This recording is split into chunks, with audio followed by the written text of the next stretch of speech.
পরিবার পরিজন নিয়েই বলেন বা অতিথি আপ্যায়নেই বলেন, এই পাতা পিঠা ছাড়া কারো যেন চলেই না। তো ঈদ তো চলেই এসেছে, তো আজকে চলেন পাতা পিঠার রেসিপিটি দেখে নেওয়া যাক। পাতা পিঠাগুলো তৈরি করে নেওয়ার জন্য আমি প্রথমেই 1.5 কাপ পরিমাণ শুকনো চালের গুঁড়ো নিয়ে নিয়েছি। আপনারা কিন্তু চাইলে ভিজা চালের গুঁড়োটা দিয়েও তৈরি করে নিতে পারেন। পরিমাণ মতো লবণ দিয়ে দিয়েছি। এবার অল্প অল্প করে নর্মাল পানি দিয়ে একটা পাতলা ব্যাটার তৈরি করে নেব। হাতের সাহায্যে ভালোভাবে মথে নিয়ে ব্যাটারটা তৈরি করতে হবে।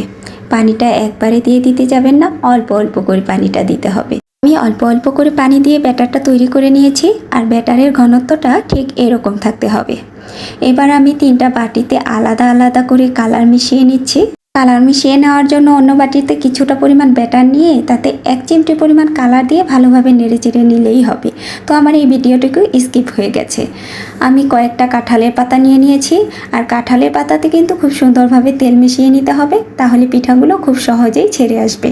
তেল মাখিয়ে নেওয়া হয়ে গেলে দেখুন আমি পাতার উপরে কি সুন্দরভাবে ব্যাটারটা লাগিয়ে দিয়েছি। আপনারা যদি আরও বেশি পাতলা করে পিঠাগুলো বানাতে চান, সেক্ষেত্রে ব্যাটারটা পাতলা করে লাগিয়ে দিতে পারেন। আমি আরও অন্য একটি কালারের পিঠা পাতায় লাগিয়ে দেখিয়ে দিচ্ছি।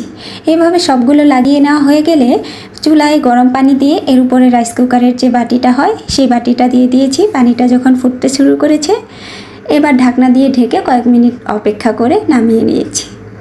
লাল পিঠাটা হয়ে গেলে পরে নামিয়ে নিয়েছি। পাতাগুলো অনেক গরম থাকে, তাই একটু সাবধানে নামিয়ে নিতে হবে। নামিয়ে নেওয়া হয়ে গেলে একটু যখন ঠান্ডা হয়ে গেছে তখন আমি ছাড়িয়ে নিচ্ছি। দেখতেই পারলেন কত সহজেই পাতা থেকে পিঠাগুলোকে ছাড়িয়ে নেওয়া যাচ্ছে।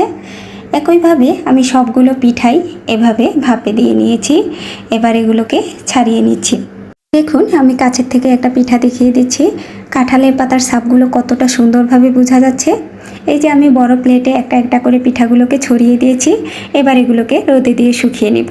বর্তমান রোদের অনেক তাপ, তো এক রোদেই আপনারা চাইলে পিঠাগুলোকে শুকিয়ে নিতে পারবেন।